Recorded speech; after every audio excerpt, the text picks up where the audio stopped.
ሰላም ውድ አድማጮቻችን፣ በዘመናዊ እግር ኳስ ውስጥ ከሚያስደስቱን እግር ኳስን እንድንወድ ምክንያት ከሚሆኑን ተጫዋቾች ውስጥ አንዱ የሆነው ፍሎረንት ዊርትዝ ይህንን ተጫዋች ከባየር ሊቨርኩሰን ሊቨርፑሎች ለማስፈረም ጫፍ ደርሰዋል። ኦልሞስት እየተጠናቀቀ ይገኛል። ይህንን ተጫዋች ለማምጣት እንግዲህ ሊቨርፑሎች 130 ሚሊዮን ዩሮ እስከ 108 ሚሊዮን ፓውንድ በጭማሪ ጉዳይ እየተደራደሩ ነው። ተጫዋቹ ሊቨርፑልን መርጧል። እነዚህ ሁሉ ጉዳዮች በጣም ለሊቨርፑል አስደሳች ናቸው። ሊቨርፑሎች ለምን ይህንን ተጫዋች ፈለጉት? ምክንያቱም ካላችሁን በዚህ ፕሮግራማችን የምናቀርብላችሁ ይሆናል። ይህ ተጫዋች በዣቪ አሎንሶ ስር ባለፉት 2 ዓመታት እንዲሁም ደግሞ በኒግሊስማን ስር በ2024 ዩሮ አይተነዋል። በጣም አስደማሚ የሆነ የእግር ኳስ ችሎታ ያለው ተጫዋች ነው። በተለይ በ10 ቁጥር ሊቨርፑል ከኩቲኒዮ በኋላ የሚያገኙት ትክክለኛው የ10 ቁጥር ተጫዋቻቸው ይሆናል። በሴቦዝ ላይ ነበር የዘንድሮ ውድድር ዓመት የቀጠሉት። ነገር ግን ሊቨርፑል አንዳንድ ጨዋታዎች ላይ ሁሌ በመልሶ ማጥቃት የሚጫወት ቡድን ይሆናል። ያ ደግሞ ለጉዳት የሚያጋልጥ የሆነ አጫወት ነው። ስለዚህ ተጫዋች መምጣቱ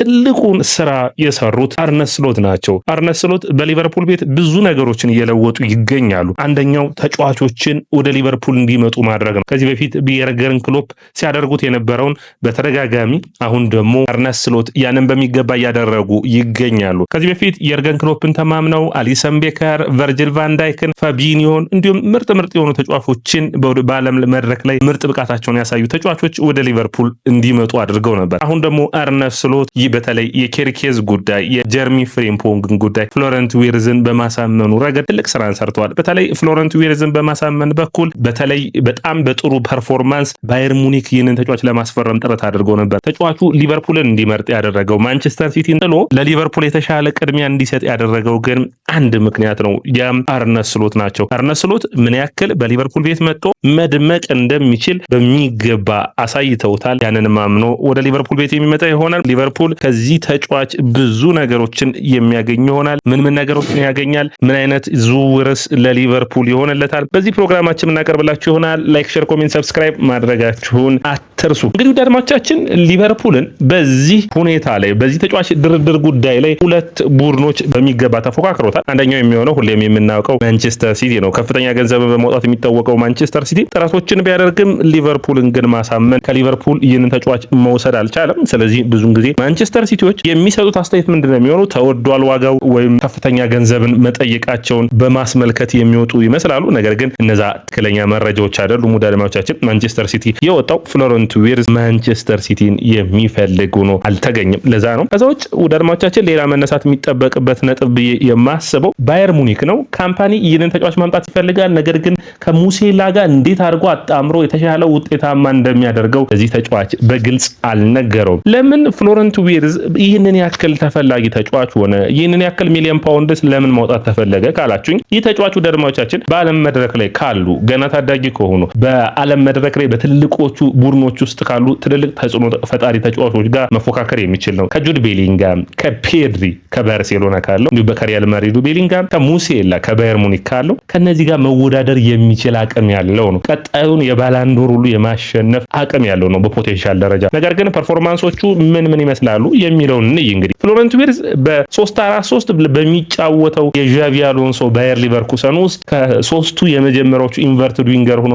እንደ 10 ቁጥር ከሚሰለፉት 2 10 ቁጥሮች የግራ መስመሩን የሚይዘው የ10 ቁጥር ተጫዋች ሆኖ ነው የሚጫወተው። ድክመቱንም ጥንካሬውንም ነው የምንነግራችሁ ደድማቻችን። ነን ፔናልቲ ኤክስጂን በምታዩበት ጊዜ በጣም የሚገርም ነው። በነን ፔናልቲ ኤክስጂ በ0.42 ናቸው እንግዲህ ፐር ጌም ነን ፔናልቲ ኤክስጂ የሚፈጥረው። ከዛ ውጭ በጨዋታ ውስጥ ግን ኤክስጂ የሚፈጥርበት አቅም ወይም ደግሞ ኤክስፔክትድ ጎል 0.34 ነው። ጥሩ የሚባል ነው። ከሚመታቸው ሹቶች ውስጥ 50%ዎቹ የተሳኩ ናቸው። በተለይ ከሳጥን ውጭ ወዳድማዎቻችን ይህ በግራውም በቀኙም መምታት የሚችል ነው። አንድ ለአንድ ግንኙነቶችን በሁለት እግሩም ድሪብል ማድረግ የሚችል ነው። ሳንቲ ካዞርላን የምታስታውሱ ከሆነ ይህን አይነት ብቃት ታያላችሁ። ከዛ ውጭ ቶኒ ክሩስ ታዳጊውን ቶኒ ክሩስ የሚያስታውስ አይነት ብቃትም አለው። ቶኒ ክሩስ በመጀመሪያዎቹ የአጫወት ጊዜው በባየር ሊቨርኩሰን በነበረበት ጊዜ ከዛ ውጭ በቀጥታ በባየር ሙኒክ ዋና ቡድን በነበረበት ጊዜ በፔፕ ስር የመጀመሪያዎቹ የ10 ቁጥር ሚናዎችን ይዝን ነበር። ነገር ነገር ግን በኋላ ወደ ሪያል ማድሪድ ከመጣ በኋላ ነው በተለይ ወደ 8 ቁጥር ሚናው የተመለሰው። ያንን የሚያስታውስ አይነት ብቃት ነው። በፖዚሽን በኳስ ቁጥጥር በኩል በጨዋታዎች ወደ 62 ኳሶችን መንካት የሚችል ነው። በጨዋታ ውስጥ እንግዲህ ፓስ ፐር 90 የምንለው ማለት ነው 85% አኩሬሲ ያለው ምንም ይሄ ምን ያክል ጽድት ያለ ከኳስ ጋር በ10 ቁጥር ሚና ያለ የተሻለ ብቃት እንዳለው ነው። እኔን ያስገረመኝ ቁጥር ግን 14 ኳሶችን ወደፊት ነው የሚወስደው። ይህ ለሊቨርፑል እንግዲህ ሞሐመድ ሳላ፣ ዲያዝ እና ጋክፖ የሊቨርፑል ያጥቂ መስመርን በጣም ማሻሻል የሚችል ነው። ፕረስ ሬዚስታንስ ነው ባጫወት ስታይሉ ለአርነ ስሎት ያንን የተለየ ብቃቱን ይሰጣል። ፕረስ ማድረግ ላይ ጥሩ የሚባል ነው። ትንሽ እንደ ችግር የሚነሳው የጉዳት ችግሩ ነው። በጉዳት እንግዲህ 1 ዓመት ከ6 ወር በኤሲኤል ጉዳት ተቸግሮ ነው የመጣው። ነገር ግን ከጉዳቱ መልስ አሁን ባለፉት ጊዜያቶች በወጥነት ቡድኖችን እያገለገለ እንዳለ የሚታይ ነው። እድሎችን በመፍጠር በኩል ካያችሁት በጨዋታ ውስጥ እንግዲህ መፎካከር የሚችለው ከነ ኮል ፓልመር ከነ ኦዴጋርድ ጋር ነው። የተሻለ ብቃቱን በቡንደስሊጋው እያሳየ ይገኛል። በጨዋታ እንግዲህ ኤክስፔክትድ አሲስቱን ካያችሁት 0.2 ነው። ፓስ ፐር የፋይናል ሰርዱ ላይ ፓሶችን በማድረግ በጨዋታ ውስጥ 6 ኳሶችን ፋይናል ሰርዱን ማቀበል የሚችል ነው። በጨዋታ ውስጥ የስንጠቃ ኳሶች ፓስ ስሩ የሚያደርጉ ፓሶችን በማድረግ በጣም የሚደነቅ ነው። 1.52 ያለው ነው። አሁን ለሊቨርፑል ሁለት አይነት ሚናዎችን ሊጠቀም ይችላል። ሴቦዝ ላይ እንዳለ የግራ መስመር ከኬርኬዝ ጋር በጣም የተለየ ሚና ሊኖር ይችላል። ምክንያቱም ኬርኬዝ መስመሩን ጠብቆ ስለሚጫወት ኢንቨርትድ የሆነና በዚህኛው የ10 ቁጥር ሚናነት የተሻለ ብቃቱን ልናይ እንችላለን። ያ አንዱ ሚና ነው የሚሆነው። እንግዲህ ከፔድሪ ጋር ሁሉ ፔድሪ አይታችሁታል ሹት የሚያደርግበት መጠን። ይህኛውም ልጅ ሹት ማድረግ በጣም ክህሎት ያለው ተጫዋች ነው። በጣም ጥሩ ነው። እንግዲህ ማንቸስተር ሲቲ ኬቨን ዲብሮይናን ለመተካት ነው የሚፈልገውና የኬቨን ዲብሮይናን የሚመስሉ ረጃጅም ኳሶችን መላክ የሚችል ነው። ዲብሮይና የተለየ ተጫዋች ነው። በወጥነት ላለፉት 8 እና 10 ዓመታት ያሳየ ነው። ስለዚህ ሊቨርፑል ኩቲኒዮን ከለቀቀ በኋላ ሁሌ በትራንዚሽን የሚጫወት ቡድን ነበር። አሁን ኳስን ይዞ የሚጫወት ቡድን አይነት ብቃት ልናይ እንችላለን።